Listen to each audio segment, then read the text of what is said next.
Bien-aimés dans le Seigneur Jésus-Christ, que la paix de notre Dieu qui surpasse toute intelligence soit avec nous. Bienvenue dans votre émission à la lumière des psaumes. Aujourd'hui, nous sommes invités à plonger dans la parole de Dieu au regard du psaume 32, donc la lumière du psaume 32. Bien-aimé dans le Seigneur, il est important que tu comprennes que tout ce que nous faisons, tout ce que nous disons ici est pour le salut de ton âme. Oui, le salut de ton âme. Lorsque la parole de Dieu dit, bien-aimé dans le Seigneur, que l'évangile est une bonne nouvelle, aujourd'hui, tu pourras comprendre et fixer ce savoir dans ton esprit, celui selon lequel l'évangile est une bonne nouvelle.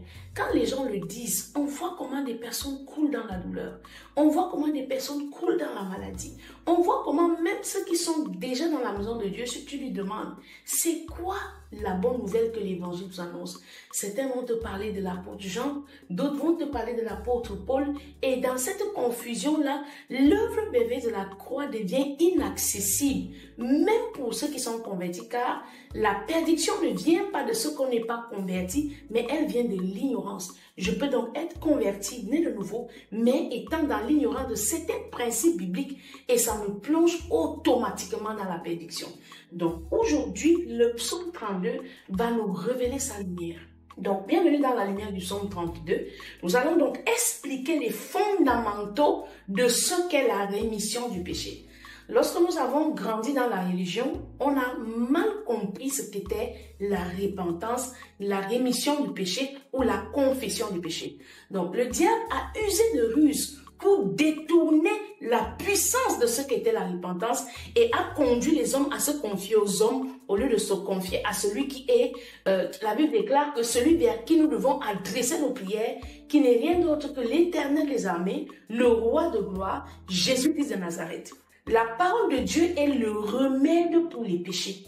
Dans le psaume 32, nous allons voir dans sa lumière que le psaume 32 n'est donc plus juste une prière, j'aime à le dire. Les psaumes ne sont pas juste des prières. Le psaume est un exercice d'application pour tout croyant qui veut manifester, c'est-à-dire sa foi, en la rendant vivante par les œuvres. C'est pourquoi vous allez voir tous les psaumes, la plupart sont signés de David. Pourquoi de David? Parce que David est l'homme d'après le cœur de Dieu. L'homme d'après le cœur de Dieu n'est pas parfait. L'homme d'après le cœur de Dieu n'est pas celui qui est juste. L'homme d'après le cœur de Dieu n'est pas celui qui est sanctifié. Mais l'homme d'après le cœur de Dieu est celui qui est sans cesse repentant. Celui qui sait regarder Dieu comme sa force et voir en lui-même son état de pécheur et ne point considérer à sa propre, à s'appuyer sur ses propres atouts. Et donc, le psaume 32 est donc le remède contre le péché. Est-ce que tu es dans une situation de péché? Est-ce que tu te retrouves rejeté dans une assemblée à cause du péché? Est-ce que tu te retrouves en train de perdre ton mariage ou ta bénédiction ou ton enfant à cause du péché? Bien-aimé, le psaume 32 est le remède dont tu as besoin pour que ta foi devienne pratique et qu'elle parte de l'état de mort. Parce que lorsque la foi n'a pas d'œuvre, elle est morte. Qu'elle parte de l'étape de la mort dans laquelle le diable peut continuer de t'affliger par le mensonge à l'étape de vie par la pratique de la foi. Nous allons donc puiser dans le psaume 32 et nous allons voir les 4 révélations que nous annonce le psaume 32. La première des révélations, bien aimées, c'est la rémission des péchés. Lorsque l'on vient donc t'annoncer aujourd'hui que Jésus est mort sur la croix, l'évangile devient une bonne nouvelle pour toi parce que tes péchés te sont pardonnés. Pourquoi est-ce que cela est une bonne nouvelle? Parce que d'autres personnes sont confortables dans le péché. Comment est-ce que cela devient une bonne nouvelle? Ça devient une bonne nouvelle parce que la condamnation qui tombe sur toi est ôtée. Tout péché que tu commets sur la terre, tout acte que tu commets sur la terre, toute petite chose que tu peux faire sur la terre, bien aimé, la Bible nous déclare que ces choses seront exposées.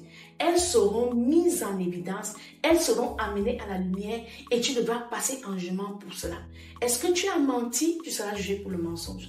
Est-ce que tu as volé? Tu seras jugé pour ce vol. Est-ce que tu as tué? Tu seras jugé pour ce meurtre. Mais Jésus-Christ vient. Voilà donc la bonne nouvelle. Il vient pour que les actes qui te condamnent soient pardonnés.